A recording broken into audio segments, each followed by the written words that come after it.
Hello and welcome to Military Mantra. In this interview, we have today Assistant Commander SP Singh, who is part of CRPF and is also a CoBRA Commando. In this interview, we'll try to understand his journey of becoming an officer in CRPF and also what does it take to be a CoBRA Commando. So thank you, sir, for coming on this interview and welcome. Yeah, thank you, Akash. Thank you very much. My hello to everybody who's watching Military Mantra. Welcome. Thank you, sir. So if you could tell us, how was your journey before joining the CRPF and, what was your motivation back then to join the CRPF? Okay, my motivation to join CRPF, it was not specifically for CRPF, but I was inclined towards uniform services from my childhood days. There was this kind of a passion kind of a thing in me. I have to go to the uniform services, whatever it takes, kind of a thing. So later on, the passion it just grew up a little more. So I tried for NDA, couldn't qualify, and then I went for I thought I'll go for CDS then, but while doing my engineering, I became overage, so CDS was left uh, not in the options for me. So later on, I started working in private sectors as a research and development engineer, as a project engineer, as a sound engineer in many companies.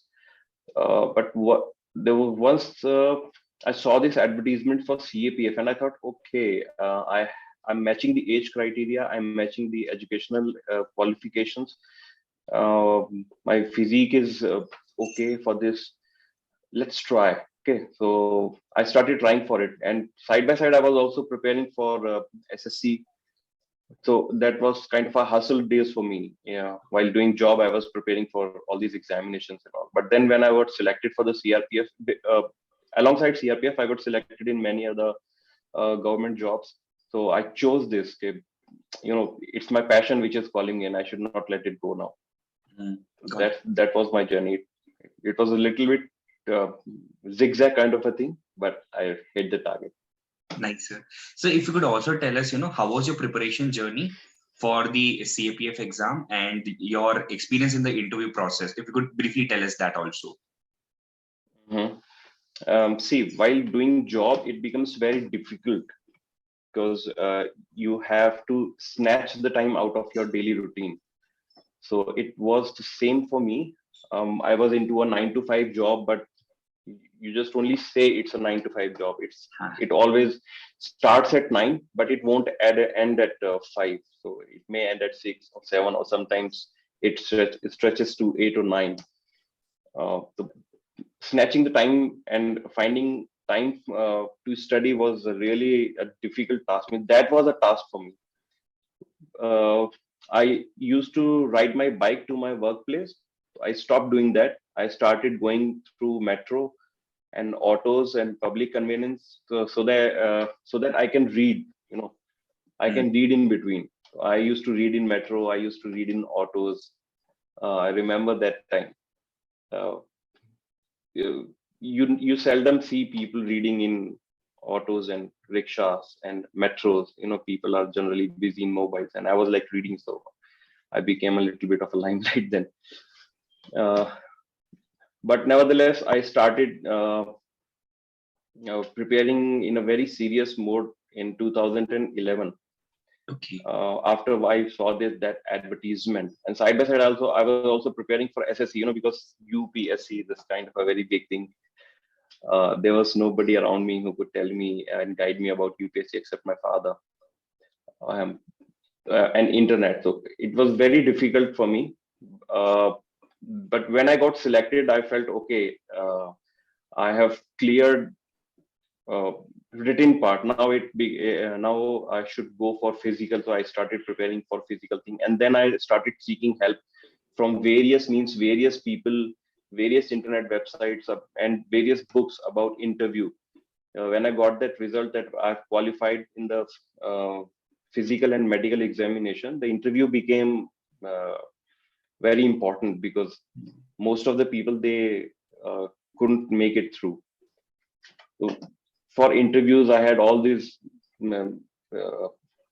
became like became like an sponge. I was just absorbing things from various places, whatever it can be, whatever small things I can absorb from whomsoever it is, from whatsoever it is. So I started absorbing it. And during interview, it was very good. The board was very cool and calm, and they calmed my nerves when I entered. They started smiling at me, eased me out, started talking about small issues, small things, and then they started with my detailed application form. We call it DAF. Okay. So the main focus was to ease me out so that I can give my best potential, and the most of the questions were thrown out of DAF itself. If you are answering correctly, if you have filled your DAF correctly, and is actually what you have lived your life through, because DAF is all about what you have lived. If you have written it correctly and you have lived it, you will be able to answer it. Like you have seen that movie Slumdog Millionaire, if you remember. So that boy, he lived every moment, so he remembers everything in that sense. So DAF is kind of a thing like that. And when they started asking questions, I started responding them in a very positive way. So the board was a little bit happy, and more than that, I was happy. I am answering everything correctly. Whatever I didn't know, I just said it straightforward. So I don't know about it. Whenever I'm out of this interview room, I'll try to get information on that. Got it. My interview lasted for around like 1 hour something. It was the longest one, and I was the last candidate of that day. Got it, sir. So after your interview, you would have gotten merit in. So if you could also tell us, how was life in the academy? Where does the training of CRPF happens, and how does it look like? If you have any memories from that time. I have all the memories of that time. You cannot. One cannot simply just forget what they have been through in training, especially in forces. The bond you make with people of different sect, different religion, different places all over India. You become friends with many. Almost the batch is like we are all siblings, and the bond is so strong. Even if I haven't called somebody for like 10 years from now, and then after 10 years I need to call him, I get his number, I'll call him up, and we'll be like, "Arey bhai kidhar tha bhai, tu kahan tha?" 10 years ho gaye, tune abhi tak phone hi nahi gaya. It's that kind of a bonding. It never breaks. So training mein we have shed sweat and blood equally. Everybody, female officers, male officers, everybody, we were all in squads. और वहाँ की जो life है वो ऐसी life है जो मुझे लगता है कि शायद एक बार सबको टच कर लेनी चाहिए. It gives you that kind of an impression for a lifetime. Positive impact. If you are interested in learning languages, you can learn all the languages.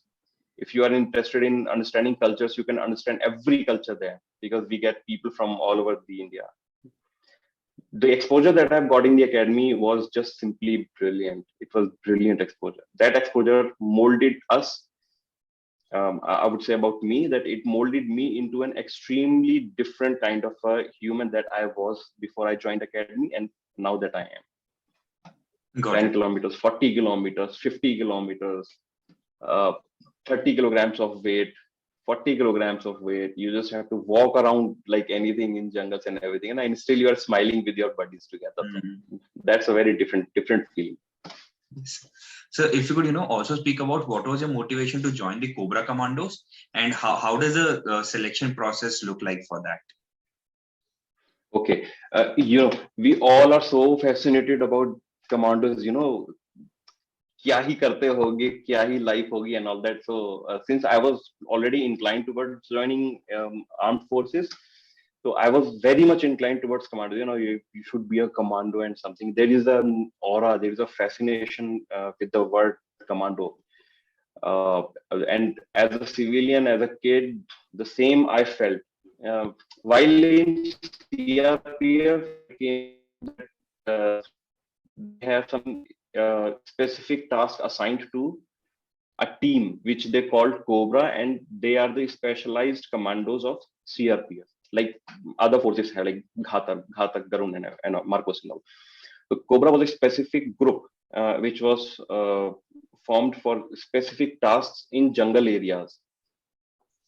When I came to know about it, I just started inquiring about the process of joining it during my academy days, during my training. In that process, I came to know that after basic training, we can join CoBRA Commandos, but we just have to go through a process of selection, pre-selection kind of a process. It's a pre-board kind of a thing. If you qualify it, then only you will be able to go into the going for the training of the commandos, and if you qualify that training, then only you'll be able to get that badge of commando.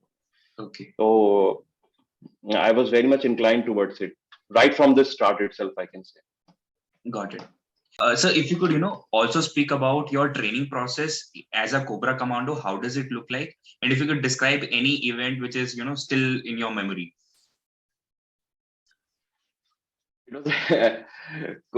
Yeah. CoBRA Commando is like hell of a training, bhai. It's hell of a training. Only if you have that will, if somebody pushes you to go into the CoBRA, ke bhai jao and do the training and come out successful. You cannot do that until unless it comes from within you. You should have that urgent fire inside yourself. I have to be a CoBRA Commando, and whatever it takes, I'm able to sacrifice it. I'm able to do, and I can sacrifice my food. I can sacrifice my sleep. I can sacrifice my physical appearances, my physical body, my stamina, everything. I'm able to sacrifice. And I just need that badge kind of a thing. Then only you'll be able to become a CoBRA Commander. But the success rate is very low. It's like 50 or 60%, something. It fluctuates in between. Okay. If 100 people are going into it, so mostly 50 or 60 people will be able to get through it. So during my training days, I belong to a region which is plain, and for CoBRAs we have to train on undulating terrains and hills and mountains and everything. Yes. You have to go up, you have to come down, you have to go up, you have to come down. So my muscles, you can say, my physical strength wasn't prepared for that. My psychology wasn't prepared for that, for that kind of physical and strain. But I was psychologically, I was prepared. I was mentally prepared to be a commando. There was I remember that we were out for a week, and जो हम we call them ustads, जो हमारे trainer होते हैं, we call them ustads. तो हमारे उस्ताद ने हमको बोला, मैं एक्चुअली उन्हीं के वर्ड्स में बताता हूँ, और इंग्लिश में उसका मीनिंग उस तरीके का नहीं आ पाएगा.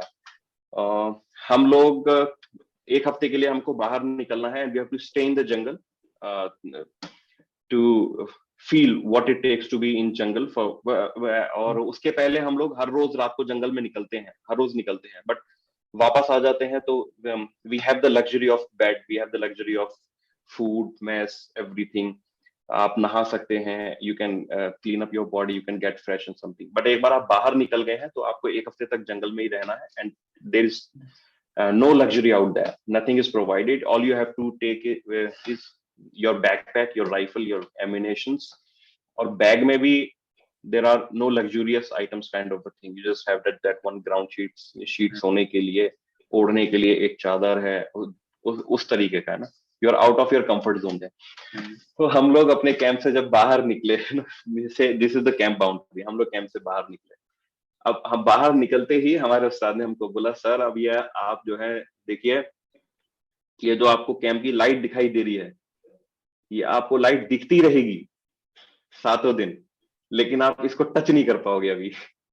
आप 7 दिन के बाद ही इसको टच कर सकते हो, जब आप कमांडो बनोगे तब. तो हम लोग बाहर निकले, एंड इट वाज ट्रू भाई. हम लोग घूम रहे हैं, we are 10 kilometre apart, camp height पे है, हम लोग नीचे हैं, हम लोग 10 किलोमीटर दूर हैं लगभग, और हम देख रहे हैं कि हाँ लाइट दिखाई जा रहे हैं, वो अपने कैंप की लाइट दिखाई दे रही है. फिर दिन भर घूम रहे हैं, फिर रात में एक जगह आकर के हमने अपने ड्रिल्स की प्रैक्टिस की, वहां देख रहे थे कैंप की लाइट दिखाई दे रही है, पर अब जा नहीं सकती. इतना ठंडा हो रहा था उस समय, बारिश हो रही है, ठंड हो रही है, everything, you are all wet and kind of all drenched in water, जैसे आप पानी में से ही निकल करके आए हैं, लेकिन आप अंदर नहीं जा सकते हैं, आप वहीं रहना है. आपको ठंड लग रही है, बुखार होगा, कुछ भी होगा. जब बहुत ज्यादा आपको लगे कि मेरी तबीयत खराब है, तब फिर आपको वो बोलेंगे ठीक है अब इनको अंदर लेके जाओ इनको, और वो होने के बाद फिर आपको दोबारा से वो एक हफ्ते का प्रोसेस रीस्टार्ट करना पड़ेगा. You have to start from the scratch itself. Okay. तो इसलिए जनरली सब लोग बोलते हैं नहीं, एक बार आ गए हैं तो it becomes a stigma kind of a thing for people, for jawans के भाई हम लोग यहाँ आ गए हैं और यार बीमार होके चले गए यार, हमारे साथ वाले सब कमांडो बन जाएंगे और हम लोग वापस चले जाएंगे यार, हम लोग कितने कमजोर दिखाई देंगे। उस तरीके का उनके दिमाग में फील आता है कि नहीं, वी आर मेंटली स्ट्रांग, ठीक है भाई हम लोग करके ही मानेंगे यहाँ से चाहे जो हो जाए, तभी फिर हम लोग उसमें आगे बढ़ते हैं। और वहां का जो टेरेन था वो बहुत अंड्यूलेटिंग था, और वहां छोटे छोटे पेबल्स थे, तो आपका पैर सीधा कभी नहीं पड़ेगा। इट इज ऑलवेज लाइक एक पेबल यहाँ आ गया तो आपका पैर ऐसे पड़ गया, बीच में आ गया तो ऐसे पड़ेगा, पीछे आ गया तो ऐसे पड़ेगा, आपका पैर सीधा नहीं पड़ेगा। तो your ankle is always moving at night, और वो पूरा रात भर घुमाते हैं हम लोगों को कमांडोज में, क्योंकि कोबरा को जंगल में ऑपरेशन रात में ही करने होते हैं, तो हमें रात भर चलाया जाता है। और वो 50 किलोमीटर भी होता है, हो सकता है 40 किलोमीटर भी हो सकता है, काफी लंबा घुमाते हैं वो हम लोगों को। तो उसमें at times you get that frustration, you know, आपके बॉडी पूरा गीली हो गई है, पसीने से गीली हो गई है, your inner thighs are having rashes, आपके बगल में यहाँ रैशेस हो गए हैं, पीठ पे रैशेस हो गए हैं, but you just have to move on. कई जगहों पे ब्लीडिंग हो जाती है, कांटे घुस रहे हैं, हाथों में कांटे घुस रहे हैं। मैं तो इसके बाद का एक चीज बताऊंगा बाद में ना, remind me if I forget. तो वहां पे हम लोग प्लेन के रहने वाले नॉर्मल सीढ़ियां चढ़ते हैं, ज्यादा लगता है 2 फ्लोर से ऊपर जाना है तो हम लिफ्ट पकड़ लेते हैं, उधर हम लोग 8-8 मंजिल ऊंची पहाड़ चढ़ रहे हैं, फिर नीचे उतर रहे हैं, फिर ऊपर, फिर नीचे, तो सांस ऊपर नीचे हो रही है। अपने आप को इतना हम लोगों ने स्ट्रेस किया ना वहां पर, और एक्सपैंड कर रहे हैं, अपनी लिमिट्स को पुश करते जा रहे हैं बार बार, नहीं ठीक है यार थोड़ा सा और ऊपर रहेगा, कर लेते हैं, ऊपर पहुंचे तो देखा और ऊपर जाना है। वहां ही तो कभी कभी फ्रस्ट्रेशन हो जाता है, बट दैट्स द प्रोसेस। और उस प्रोसेस की वजह से ऐसा हुआ कि आज की डेट में जब हम लोग एक्चुअल ग्राउंड में, फील्ड में जाते हैं और हम लोग को पहाड़ चढ़ना है, नाले उतरने हैं, जंगल झाड़ियों में से निकलना है, तो कैसा भी रास्ता होगा, we just make it through. हाँ, उसके बारे में मेरी मेरी जब कोबरा की ट्रेनिंग पूरी हो गई थी, उसके बाद हम लोगों को वैलिडिक्शन सेरेमनी के पहले बोला गया कि ना आप लोग अच्छे से फ्रेश हो जाइए, खूब खाइए पिए, आज वैलिडिक्शन सेरेमनी है, आज आपको कोबरा का बैज लग जाएगा। तो उस दिन मैं बैठ के अपने नाखून अपने में काट रहा था। मैंने कहा जंगल से आए हैं, 1 हफ्ते में बहुत नाखून बड़े हुए, चलो इसको काटते हैं। नाखून काटने के प्रोसेस में मैं देख रहा हूँ कि ना मेरे पूरे हाथ में छोटे छोटे कांटे घुसे हुए हैं, and I don't feel them, वो छोटे छोटे लगे हुए हैं, हाथ में लगे हुए हैं। तो मैंने एक सुई लेके फिर उनको धीरे धीरे धीरे धीरे करके निकाला। फिर मैंने सोचा कि चलो यार ऐसा तो नहीं पैर में भी होंगे, हो सकता है, क्योंकि हम लोग चले तो खूब है और पैरों में कांटे तो घुसे, जूते में से भी कांटे निकल जाते, इतने बड़े बड़े कांटे थे वहां पे। फिर जूते को हटा करके देखा तो पैर में भी छोटे छोटे छोटे छोटे पेबल्स, छोटे छोटे कांटे जो घुस गए थे हमारे पैरों में, हाथों में, तो वो सब घुसे ही हुए हैं, और हमको उसका कोई फीलिंग ही नहीं आ रहा कि ये लगा हुआ है। तो हल्का सा कुछ चुभ जाता है घर में तो कितना चिल्लाते हैं हम लोग, नाखून के बगल से छिल जाता है तो कितना चिल्लाते हैं, वहां सब घुसा हुआ है कांटे अंदर हाथों में, और हम लोग को पता ही नहीं है कि ये गुस्से में है। फिर उस दिन सब बैठ करके निकाले मैंने अच्छे से। तो that's kind of a process it is. Nice, nice, sir. Sir, if you could, also tell us, क्योंकि मैंने काफी सारी वीडियोस देखी हैं जो इंटरनेट पे है about Cobra Commandos. So, what makes them the elite force when it comes to jungle warfare? ऐसी क्या बात है उनमें? Okay. There are some areas in which cobras have an excellence above all the forces in India.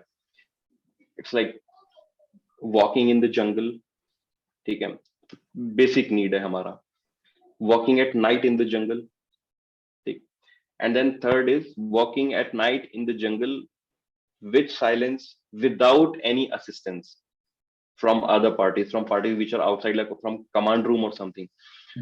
हमारे set पे अगर हम लोग एक बार जंगल में घुस गए हैं तो हमारे सेट पे कम्युनिकेशन तभी होगी जब हम चाहेंगे, यानी हम ग्राउंड पे हैं, हम ही कम्युनिकेट करेंगे, हमें वहां से डायरेक्शन नहीं मिलता है, कमांड कंट्रोल से, कंट्रोल सेंटर से हमें डायरेक्शन नहीं मिलता कि आप लोग इस एरिया में है तो वहां चले जाए, वहां चले जाए। It is us who are the ground commanders.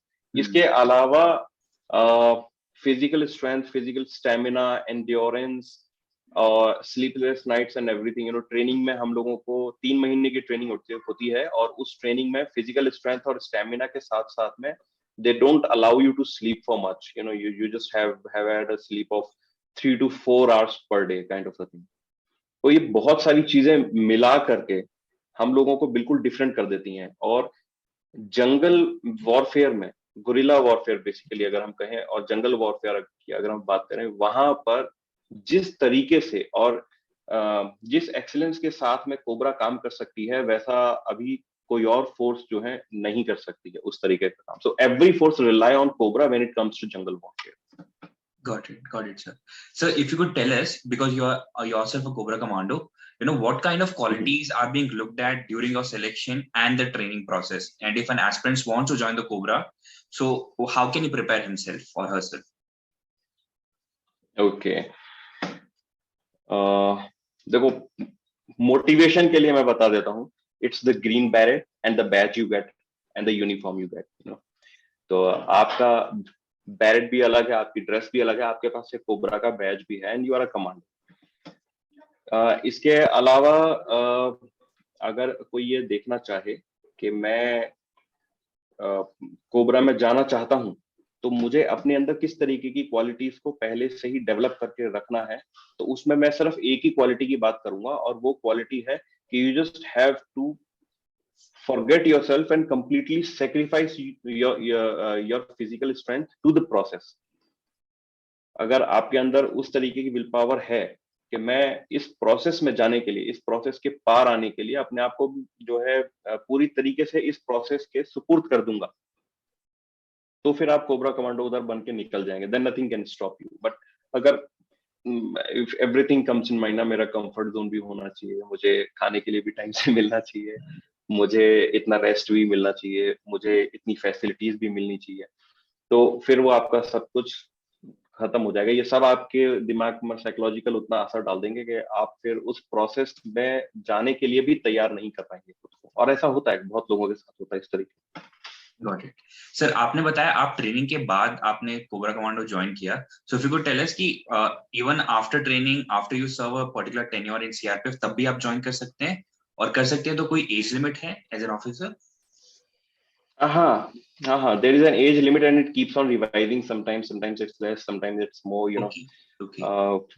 बहुत सारे ऑफिसर्स आना चाहते हैं, तो फिर अगर उनकी एज प्रोफाइल उस तरीके की नहीं है, तो फिर एज प्रोफाइल को बढ़ा दिया जाता है उनकी फिजिकल टेस्ट लेने के बाद में, कि if they are capable to join Cobra commanders and all. तो उस तरीके का एक प्रोसेस बना हुआ है। आपकी एज अगर कम है, it's better to join Cobra if you you want to, not like kind of a thing that somebody is pushing you there। if you want to join CoBRA Commandos, I would suggest to everybody that it's good that you do it in the early days of your career। So if you could also tell us, as a CoBRA Commando, how does your one ideal day look like in terms of your role, responsibility, and the routine? How does it look like? During training or like on ground in field? On the ground, not during the training. Okay. It's like you are sitting, it's last hour of the day, you are sitting there, you're planning, okay, should I watch the movie, or like should I sleep because tomorrow there is a big day, or there is another process, I have to wake up early, yeah, how it goes in forces, yeah, you just have to wake up early, like 6 is the bottom line, you have to be on ground by 6, I think every force will relate to that। so it's the last hour of the day and you're about to sleep, or you say, okay, theek hai, I just want to have a very fine sleep now, I'll sleep for like 8 hours or something, and then the phone will ring up, okay, we have an intelligence there, and you just have to move out today itself। And it happened with me once, I was chatting with one of my friends, so one of my commandos, he called me up, he said, okay sir, we have gotten intelligence and we just have to get ready, this is the timeline, we have to strike at the area at this hour, this is the time। I said, okay, I'll get ready। So I just got ready in like 10 minutes, I got ready in 10 minutes while chatting with my friend was like shocked, oh my damn god, how did you get ready so fast, where are you going right now? It's too late, man, I've got a call, so I just have to respond to the responsibility that I've got। So he was, okay bhai, please be safe and do let me know tomorrow whenever you are back। So I go, okay, I'll be back then। I didn't felt it for for all the time that I served in CoBRA. But when my friend said it, अरे भाई भाई इतनी जल्दी कहाँ चल दिए तुम लोग तैयार होकर के यार, अभी तो तुम मेरे से आराम से बात कर रही हो, you're lying down on your bed, you're chatting with me and you say okay I'm in my cozy place and I'm just going to sleep in a half an hour or so, and now you're ready for an operation operation guide, and it feels so weird. It's so filmy. He said, oh, yeah, it's so filmy, you know. I have had this experience for the very first time. So I thought, हाँ सही बोल रहा है यार, ये तो मैंने सोचा ही नहीं ऐसे पहले कभी. क्योंकि हमारे लिए वो डेली रूटीन है, ऐसा होता है हमारे साथ में. So it happens every time. Got it. So I think you were a sniper because I've seen a badge on your uniform as well. But if you could also speak about what is actually your favorite weapon. Okay. I have used SSG. It's one of the best weapons I have used, and I think Dragunov is really good. Dragon is one of the best sniping rifles. Got it. So, as a young officer, when you first went into combat, how was that experience? And when now you look back, what are the various learnings that you have from that? That was my first combat experience. My first combat experience happened way back in 17, and I was new. I was new to that place, so my seniors, they decided for me to be in the outer cordon. So I was my seniors and other experienced officers and team, they were allowed to go into the conflict zone, and I was asked to guard the outer cordon so that nobody can move in and out from that particular place. So if enemy is running down the line, I was there to nab him. If somebody tries to interfere in the process, I was there. So I was like a periphery wall, outer cordon we call it. They were like, I was so excited for that combat to happen. I was just waiting. I was talking to one of my fellow commandos. I was saying, यार ये हम लोग को यहाँ रख दिया है, अंदर जाते तो कितना अच्छा होता, थोड़ा और एक्सपोजर मिल जाता. एक्सपोजर तो तभी होगा जब हम लोग अंदर जाएंगे. आज अंदर जाते तो अच्छा होता है, क्योंकि आज हमें लगता है कि काउंटर शुरू हो गया और हमको आवाज आ रही है, ग्रेनेड्स फट रहे हैं, दोनों तरफ से हम लोगों को एमिनेशन फायर होने की आवाज आ रही है, राउंड्स फायर हो रहे हैं, खूब तेज तेज आवाज आ रही है. तो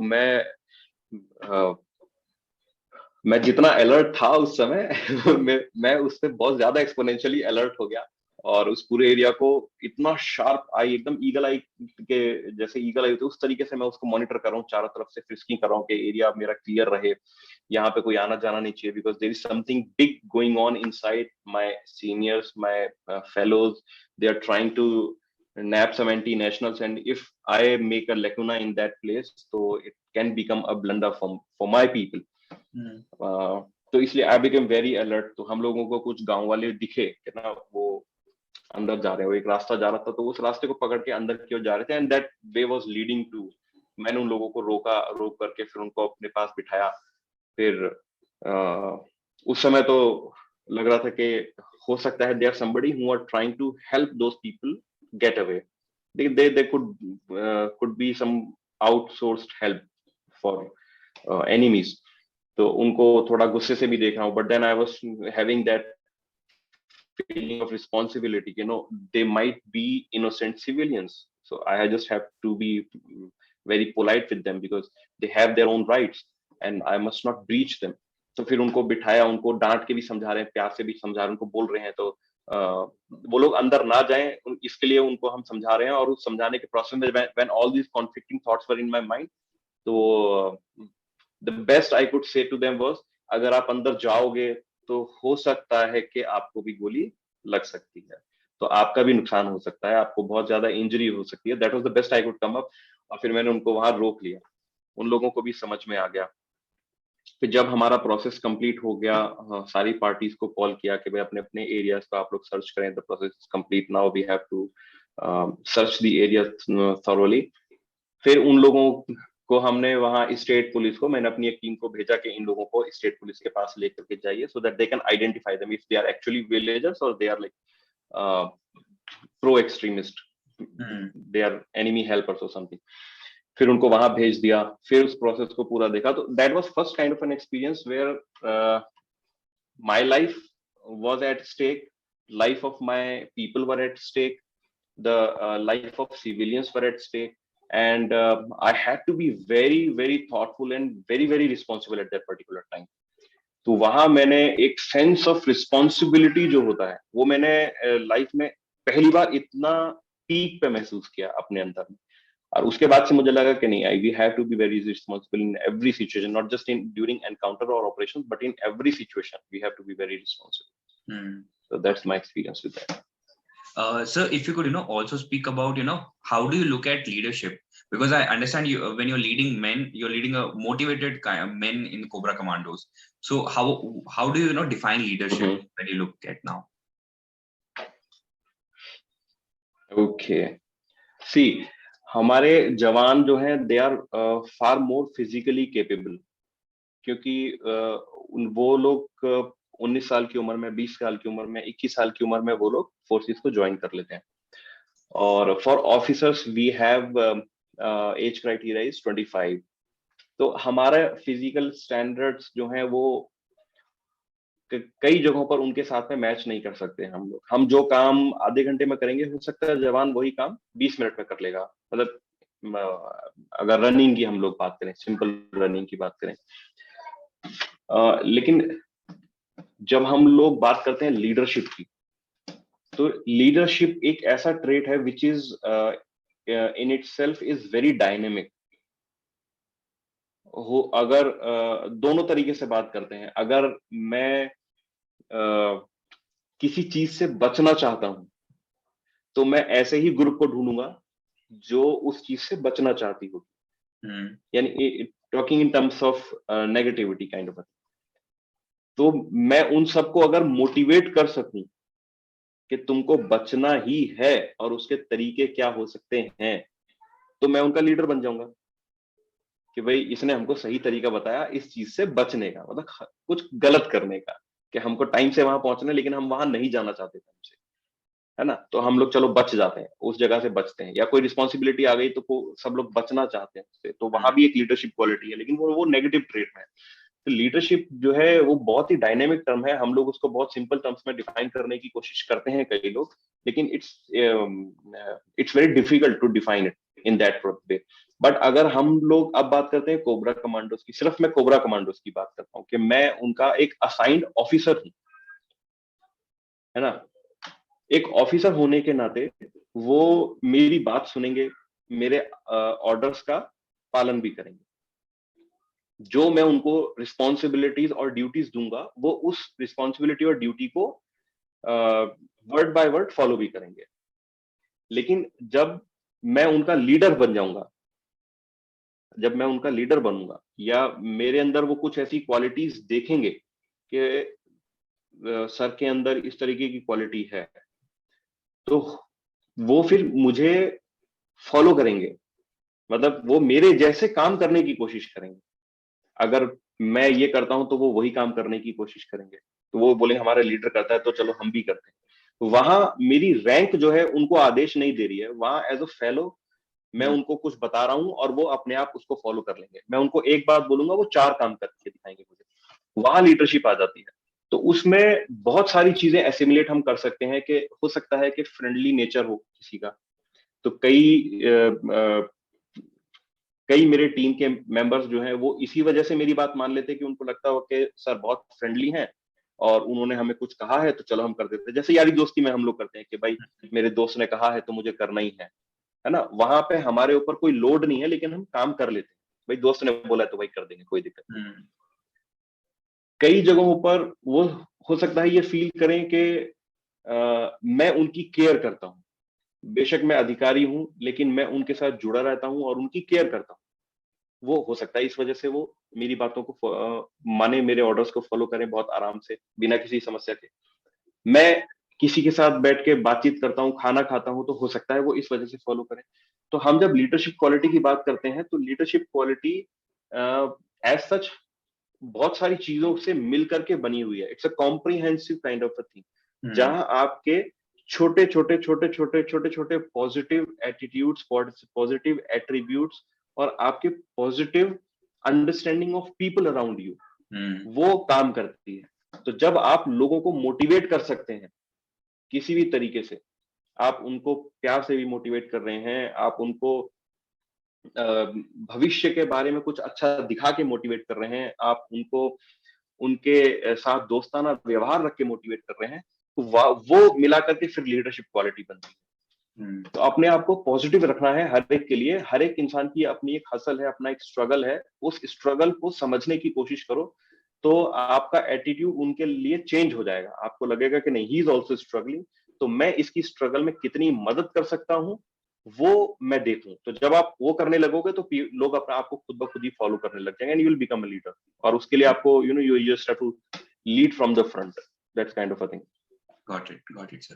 So since you have been serving in the CRPF for a long time, if you could tell us, any 3 life lessons that you have learned from your tenure in the CRPF, in the CoBRA Commando. If I can ask you for any 3 life lessons that you have learned, what would they be?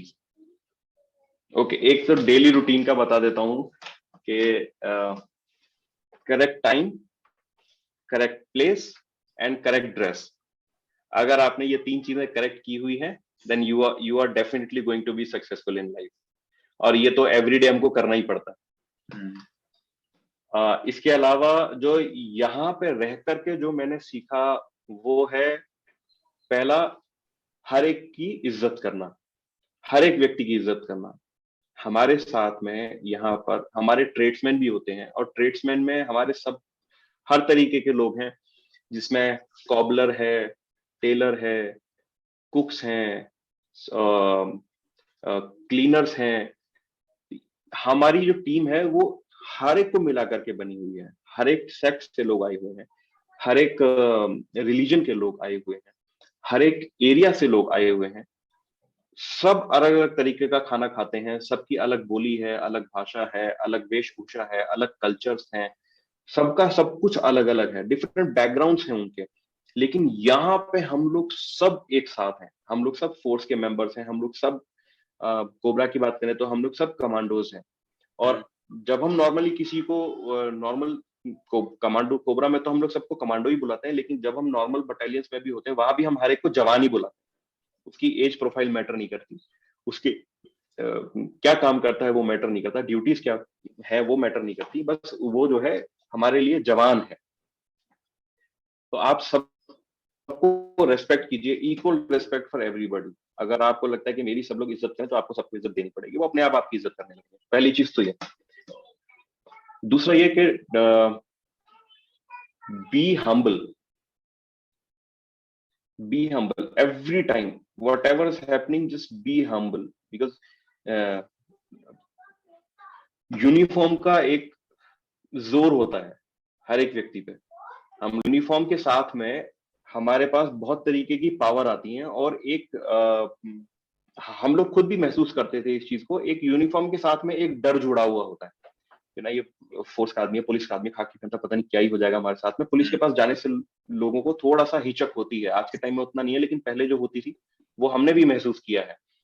तो be humble, एक police वाला, एक force का member, जब किसी को पता लगेगा यार ये इतना हम्बल है, मेरे से इतने हम्बली बात कर रहा है, तो हमारी एक ओवरऑल इमेज हमारी भी सुधरेगी एज अ इंडिविजुअल, और हमारी फोर्स की भी एक इमेज में बहुत बड़ा चेंज आएगा। हमको नहीं पता लगेगा, but we are actually bringing a change in the minds of people about the forces, ताकि लोग हमको फ्रेंडली समझे और हमारे पास आकर के अपनी प्रॉब्लम्स को शेयर कर सके। और तीसरा मैं बोलूंगा कि यहाँ पर आने के बाद आपको हर तरीके की फैसिलिटी मिलेगी, हर तरीके की फैसिलिटी है यहाँ पर आपके पास में। फोर्स में आने के बाद में आपको एक अच्छा एनवायरनमेंट मिलेगा, लग्जूरियस एरियाज भी हैं हमारे पास फोर्सेस में, और अच्छी सैलरी मिल रही है, अच्छा रहने के लिए मिलता है, अच्छा खाने के लिए मिलता है, अच्छे लोग मिलते हैं, हर तरीके की फैसिलिटी आपको मिल रही है। तो उस फैसिलिटी को आप मैक्सिमम यूटिलाइज करें for the benefit of your self and others. आप जितना कोशिश कर सकें आप लोगों की हेल्प करने की कोशिश। तो the third point I would say is be helpful to people, ताकि आपकी एक मदद सिर्फ आपके लिए एक मदद हो सकती है, लेकिन किसी के लिए हो सकता है कि वो उसका लाइफ चेंजिंग एक्सपीरियंस हो। तो these are all the 3 points I would say. Got it, sir. So मेरा एक सवाल है रिलेटेड टू कमांडो, क्योंकि हमें पता है कमांडो की लाइफ इजी नहीं होती है. So आपकी लाइफ में कभी ऐसा हुआ कि आपने कोई चैलेंजिंग सिचुएशन फेस किया अपनी टीम के साथ, and how did you overcome it? How was your mindset back then? Ground तो यार everything, ground is always challenging. अच्छा, जो तुमने बोला ना कमांडो की लाइफ टफ होती है, I would say every life is tough भाई. Everybody is having their own struggle like I said before. when we put our when we wear somebody else's shoes na, then only we'll understand कि भाई उसके पैर में तो कितने कांटे चुभ रहे हैं और हम लोग उसको बोल रहे हैं कि नहीं तुम्हारा तो सब कुछ बढ़िया चल रहा है. That's kind of. तो चैलेंजिंग सिचुएशन में बताऊंगा, हमको एक बार एक पहाड़ चढ़ना था हम लोगों को, और उस पहाड़ को चढ़ने से पहले हम एक नाला हम लोग बोलते हैं जो बरसाती नाले जो होते हैं, वो लोग वो बारिश के टाइम पे पूरे ओवर फ्लडेड हो जाते हैं और बहुत ज्यादा भर जाते हैं. तो कभी कभी इतने ज्यादा गहरे होते हैं और अंदर पत्थर रहते हैं उसमें, तो वो गोल गोल पत्थर जो है ना वो सब ऐसे पैर आप रखेंगे तो वो गिर जाएगा, तो यानी आप भी बह जाएंगे उसमें. और नाले का फ्लो बहुत ज्यादा होता है, बहुत ज्यादा फ्लो होता है. एक आदमी सिंगल खड़ा रहेगा तो वो डेफिनेटली बह जाएगा. पर हमने उस नाले को पार किया, और नाले को पार करने में हमको बहुत टाइम लगा, और फिर उसके बाद हमको एक पहाड़ी चढ़नी थी. तो हम लोग जब उस पहाड़ी को चढ़ रहे थे तो हमें लगा कि ठीक है धीरे धीरे करके हम लोग चढ़ जाएंगे, ज्यादा ऊंचा नहीं होगा, क्योंकि हमने उसको एसेस कर लिया था पहले ही मैप में. हम चढ़ते जा रहे हैं, चढ़ते जा रहे हैं, चढ़ते जा रहे हैं. अब वो पहाड़ी सीधी नहीं, वो हमको लग रहा है सीधी है, तो हमें ऐसे दिख रहा है कि यहाँ से हम देख रहे हैं और वो हल्की सी आगे बेंड है, तो हम सिर्फ इतना ही एरिया देख पा रहे हैं. तो हमें लग रहा है यहाँ चढ़ जाएंगे तो इसका मतलब ये पहाड़ का टॉप आ जाएगा, हम इसके ऊपर अपना थोड़ी देर रुक करके थोड़ा आराम करके हम लोग फिर आगे मार्च करेंगे. हम लोग यहाँ ऊपर चढ़े तो देख रहे हैं ऊपर एक और पहाड़ी आ रखी है उसमें छोटी सी. तो हम लोगों ने एक ही दिन में लगभग छोटी बड़ी मिला करके 23-24 पहाड़ियां चढ़ी थी उस दिन नाला पार करके. और बहुत ज्यादा हम लोग भीग गए थे, तो ठंड भी लग रही थी हमको, क्योंकि रात में हम निकल गए थे तो ठंडा उस समय हल्का हल्का ठंड था. हम लोग रात में भीग भी गए. फिर उसके बाद हमने वो पहाड़ी भी चढ़ी.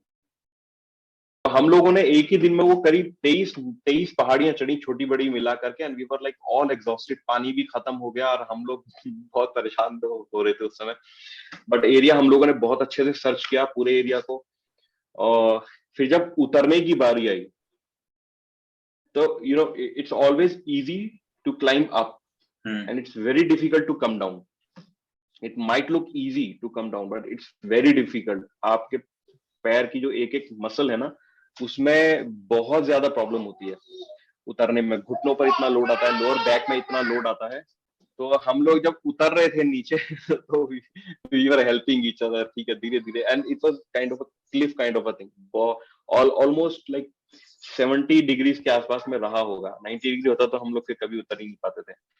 हम लोग वहां बहुत मुश्किल से उतरे, नीचे पहुंचे. नीचे आकर के तो वहां मैंने अपने जवानों ने बोला कि सर हम लोग तो बहुत थक गए हैं और टीम में कई लोग तो हार मान चुके हैं. और हम लोग सब बैठे हुए थे उस समय. तो आप बोले थे ना लीडरशिप के बारे में, तो मैं वहां बताता हूँ. आई एम नॉट ब्रैगिंग और समथिंग, बट आई फेल्ट के एक लीडर क्या कर सकता है अगर वो अच्छा इम्पैक्ट अपने जवानों के ऊपर, अपनी टीम के ऊपर डाले, तो वो क्या कर सकता है. तो मैंने उनको फिर जैसे ही उन्होंने बोला कि सर हम लोग बहुत थक गए, और मैं भी बहुत थका हुआ था उस समय, तो मैं खड़ा हो गया तुरंत, बैग लगाया, राइफल लिया. मैंने कहा नहीं, हार नहीं माना है, हम लोग कोबरा कमांडोज हैं, चलेंगे लोग आगे. उन्होंने अरे अभी इतना बोल रहा था आधे घंटे यहाँ पे थोड़ा रेस्ट करते हैं, खाएंगे पियेंगे, उसके बाद चलेंगे.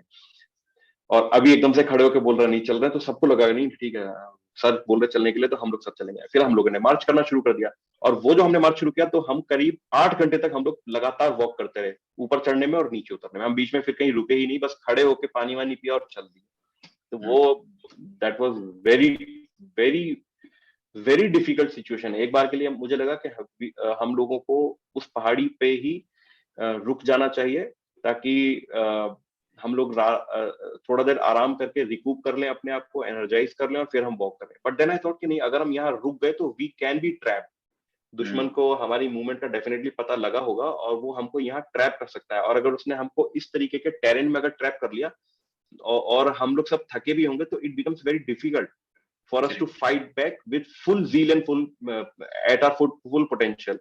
थके होंगे तो कहीं ना कहीं हो सकता है नींद भी आ जाए, एक दो घंटे रुकने में कोई ना कोई हो सकता है सो जाए। तो इसलिए मैंने सोचा नहीं, we just have to move down. हमने एरिया को अच्छे से सर्च कर लिया है, अब हम दुश्मन को अपने आप को ट्रैप नहीं कर। तो वहां पे हम लोगों ने फिर मार्च किया उसको आगे। That was a difficult situation. So मेरा आखिरी सवाल आपसे है, क्योंकि काफी सारे डिफेंस एस्पिरेंट देखेंगे, तो आपका क्या मैसेज होगा उन सब लोगों के लिए जो फोर्सेस ज्वाइन करना चाहते हैं? ओके, मैं उन लोगों को एक वन लाइनर बोलूंगा और उसके बाद फिर थोड़ा सा बताऊंगा। एक वन लाइनर जो मैं आपको बोलूंगा, शायद आपको इससे बहुत हेल्प मिले, और वो है कि join forces only when you wish to serve. Don't come here for a job. It's not a job. It's very different and much more than uh, what you think it is. It demands everything, you know, your family time, your physical time, your emotion, everything. It demands each and everything that you have. और अब आप लोग अगर जो है forces में आना चाहते हैं, शुरुआत से ही आपको लगता है कि आपको फोर्सेस में आना है, या कोई चार्म है या किसी ने आपको गाइड किया है, तो अगर आप फोर्स में आना चाहते हैं तो अपने आप को फिजिकली फिट रखिए, फोर्स के स्टैंडर्ड्स को मीट कीजिए।